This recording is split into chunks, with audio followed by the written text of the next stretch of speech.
Konoha was built on an idea, a simple belief that every generation must protect the next, that as long as the will of fire burns, peace will endure.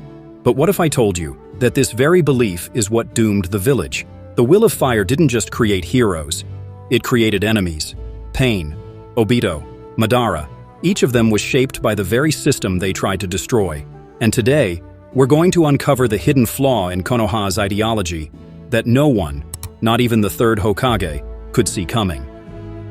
The will of fire is Konoha's beating heart, a philosophy passed down from generation to generation, an unshakable belief that the village is a family, and every shinobi must protect it at all costs. As Hiruzen Sarutobi once said, the will of fire is what makes the leaf strong. When one generation dies, the next carries on their will. That is the meaning of being a ninja. Hashirama Senju, the very founder of the Hidden Leaf, dreamed of a village where shinobi wouldn't have to fight endless wars, a place where children could grow up in peace. To him, the will of fire was the key to breaking the cycle of hatred. And for years, it worked. We've seen it in Naruto's relentless determination, in the sacrifices of shinobi like Minato and Jiraiya, in every moment where a ninja lays down their life for the next generation. Konoha thrives because of this ideology. But what if I told you, this very belief is also what led to some of the greatest tragedies in the ninja world? This isn't just a story about good versus evil, it's about psychology. The same forces that make a group strong also make it blind. Concepts like in-group favoritism, where loyalty to one's own group can justify any action, or collective narcissism, where a society's belief in its own righteousness blinds it to the suffering it causes. And this is where things start to unravel. Because if you look closely, the will of fire doesn't just protect, it excludes. It defines who belongs and who doesn't. By the end of this video, you'll understand why Konoha's greatest heroes and its deadliest enemies are two sides of the same ideological coin. And the first sign of trouble. It was there from the very beginning, hidden in the way Konoha saw itself, and the way it saw everyone else. On the surface, the will of fire is about unity. It teaches that every shinobi in Konoha is part of one family, that by protecting the village, you protect the people you love. But there's a problem with that kind of thinking, because every time you define an us, you automatically create a them. Hashirama Senju believed the will of fire would unite all shinobi, but Tobirama, his successor, saw things differently. To him, unity wasn't about bringing everyone together. It was about protecting Konoha first.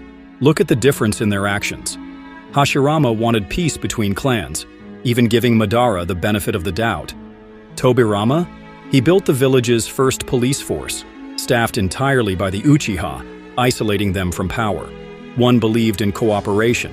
Tobirama sought stability, but his methods, such as isolating the Uchiha, unintentionally planted the seeds of future rebellion. This isn't unique to Konoha. Throughout history, powerful nations have used peace as justification for dominance. The Roman Empire spread Pax Romana, Roman peace, by crushing resistance. The Japanese Empire spoke of co-prosperity while subjugating entire nations. The message is always the same. We bring stability as long as you accept our rule. And Konoha is no different. While the leaf flourished, smaller villages became battlegrounds. The land of rain, the hidden grass, the hidden waterfall. Places that never knew peace, only the wars of greater nations fought on their soil. And yet, inside Konoha, the will of fire was celebrated. To the citizens of the Leaf, it was a noble cause, a legacy worth dying for. But the real question isn't who was protected by this ideology, it's who wasn't. Because the first victim of the will of fire wasn't an outsider. It was someone who believed in it more than anyone else, a shinobi who followed its ideals to the letter and was burned by it completely. And his name was Obito Uchiha. Obito Uchiha was never meant to be a villain. In fact, he was the perfect embodiment of the will of fire, a boy who wanted nothing more than to protect his friends, a shinobi who dreamed of becoming Hokage, not for power, but so he could make the world a better place. But belief is a dangerous thing, because when it shatters, it doesn't just break, it destroys. For Obito, that moment came in the worst possible way. He returned from the brink of death, still believing in Konoha's ideals, only to watch his best friend, Kakashi, kill the girl he loved. In that instant, something snapped. This wasn't just grief. This was cognitive dissonance. the psychological torment of holding two opposing beliefs at once. How could the will of fire be noble if it demanded the sacrifice of those who followed it most? And here's where Obito's transformation mirrors real history. Sayyid Qutb was an Egyptian intellectual who once admired Western values. But when he lived in America, he became disillusioned, seeing hypocrisy in the society he once idealized. That disillusionment led him to reject it completely, inspiring one of the most extreme ideological movements in modern history. Obito followed the same pattern. He didn't just lose faith in Konoha, he turned against everything it stood for. If the world was built on pain and sacrifice, then the only solution was to tear it all down. Another example. Whittaker Chambers. Once a dedicated communist, he believed completely in the ideals of the Soviet Union, until he saw its contradictions firsthand. The betrayal of those ideals turned him into one of the fiercest anti-communists of the 20th century. The most dangerous enemies aren't those who always opposed you. They're the ones who used to be your greatest believers. Watch how Obito speaks as a child, and then compare it to the way he speaks as an adult. The same hand gestures, the same tone, but the meaning? Completely reversed. Because his ideology didn't change, only his target did. He still believed in ending suffering, he just stopped believing in Konoha's way of doing it. But Obito's personal tragedy was nothing compared to the suffering of entire nations, because while he was betrayed by Konoha's ideals, there was another man who lived his entire life under Konoha's oppression. A man who knew the will of fire was a lie, because he had seen the Leaf's so-called peace, and he had suffered under it. His name was Nagato. To the people of Konoha, the will of fire represents unity, strength, protection. But to the rest of the world, it means something else entirely. Ask the people of Amagakure, the hidden rain village, what Konoha's so-called peace has brought them, and they'll give you one word: suffering. Because for all its ideals, Konoha was never just a village. It was a superpower. And like any superpower, its peace came at a cost, one paid by the smaller nations caught in its wars. Pain wasn't just another villain seeking revenge. He was a product of Konoha's wars, a child who watched his family die, not because of some rogue shinobi, but because his homeland was nothing more than a battleground for the great nations. Listen closely to what he tells Naruto. To you, this is just a battle, but to us, this is our reality. And here's the hard truth. Pain wasn't wrong. Konoha's peace was never universal. It was selective. Because real peace? It doesn't come from power. It comes from control. If this sounds familiar, it should. Look at the 20th century, the Cold War. The United States and the Soviet Union never fought each other directly. But how many smaller nations became battlefields for their influence? Vietnam, Afghanistan, Korea, each one a casualty of wars fought in the name of security and peace for someone else. Amagakure was no different. It wasn't a participant in the Great Wars. It was a victim of them. And pain was the inevitable response. There's a term for this: competitive victimhood, the cycle where both sides see themselves as the true victims and justify their actions as retaliation.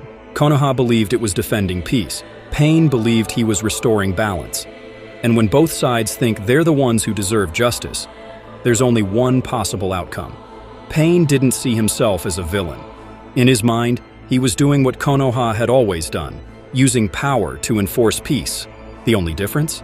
This time, Konoha was the one suffering, and that's the real tragedy. The will of fire teaches that strength exists to protect the weak.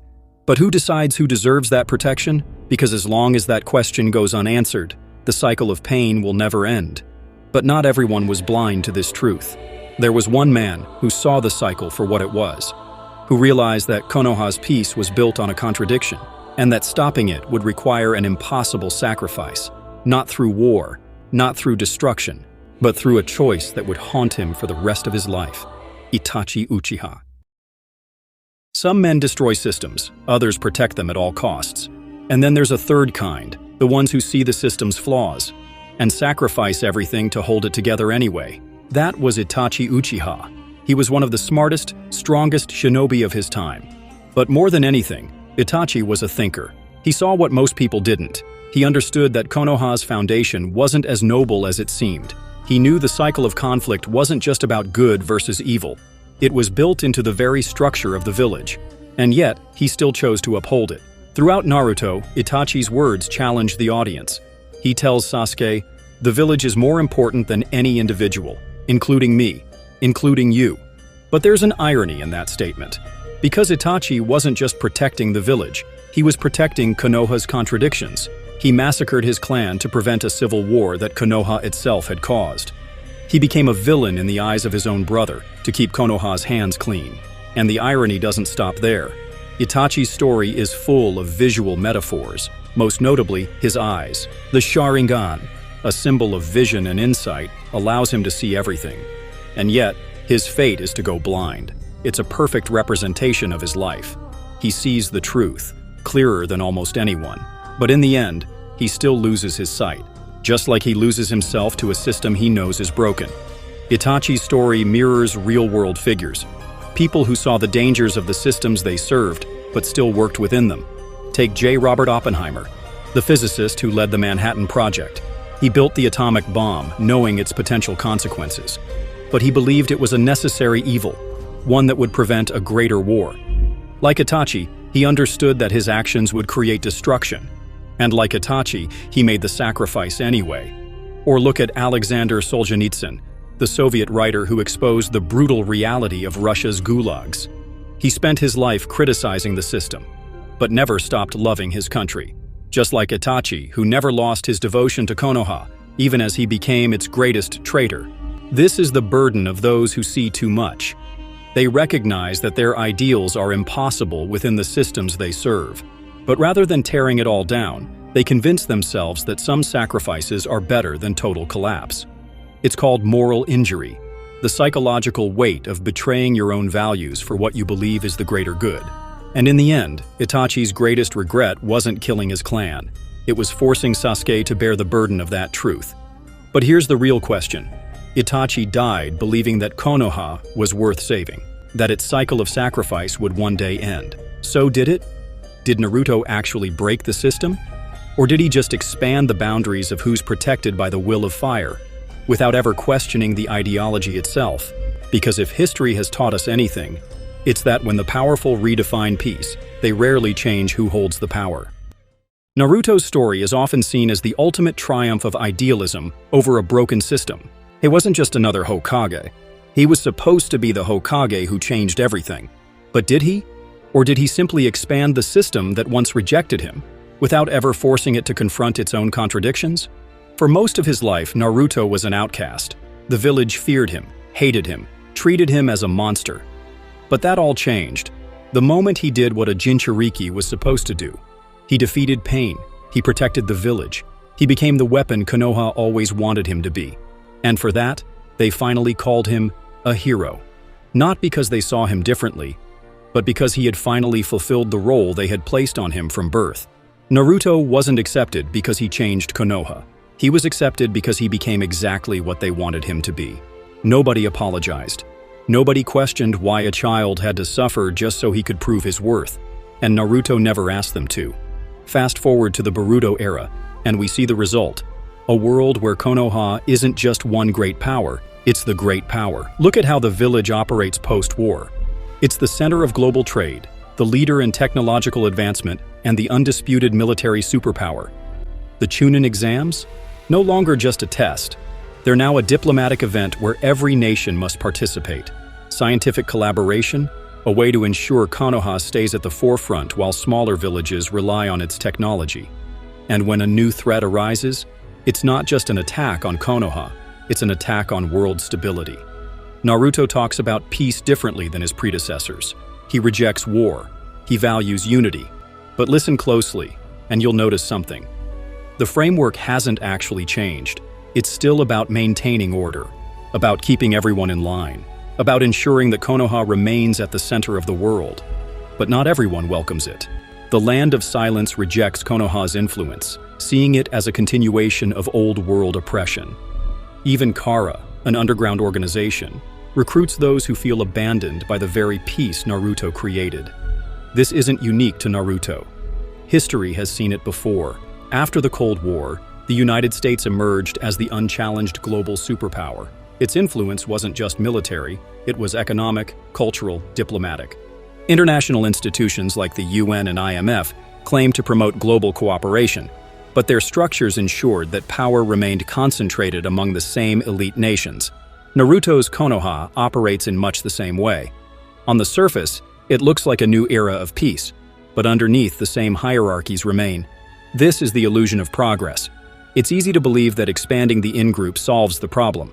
But if the structure stays the same, if the logic of power remains unchanged, then all you've done is shift the boundaries of who gets to be protected. And that's exactly what happened with the Will of Fire. The Will of Fire was always a double-edged sword.